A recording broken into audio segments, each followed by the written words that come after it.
our part. Whatever we can do, we have to be their gadflies. One of these days they're going to have to do what we say just to get us out of their hair. Yeah. And I'll tell you why we have to impeach.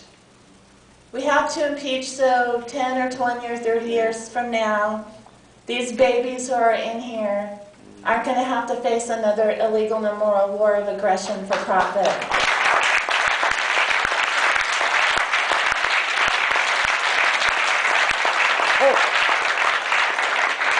You know, isn't it amazing when presidents die, how all of a sudden they become the best presidents in the world? The best presidents in history. We all know not George, I can't get him out of my mind. Gerald Ford was a crappy president. You know, we all know that we're sitting here, and I'm sitting here because of him. We know that we're here in the war in Iraq. People say he's a healer. He healed the country after Watergate. Well, I want to tell you, if he healed the country after Watergate, my son would still be alive. Almost 1 million Iraqis would still be alive. 3,004 other Americans would be alive. And thousands would still have their arms, legs, eyes.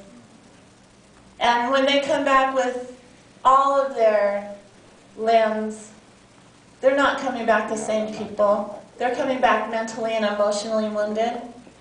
And if Gerald Ford had done his job, he would have truly healed this country.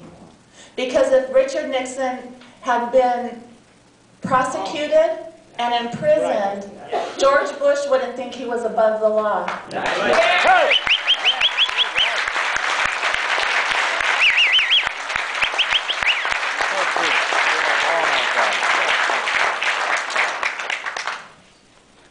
And we were meeting with Congressman Jim McGovern this morning, who is a great person.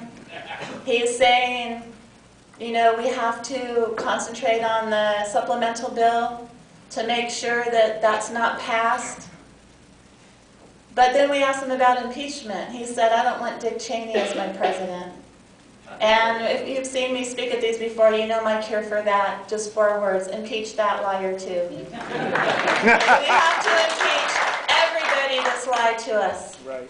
Everybody in this administration who has told one lie to the American public. And we're going to have a hard struggle with this. Because the people who do the impeachment are also complicit in what's going on in Iraq. If they didn't lie to us, they supported the lies, and they support the funding, and they support the war.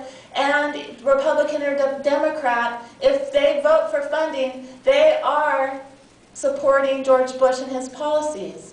If they say, no, I disagree with the war on this side of the mouth, but they vote yes for the funding with this side of their body, they agree with George Bush in the war. And they're giving him permission to wage the war any way that he wants to, because he's commander-in-chief.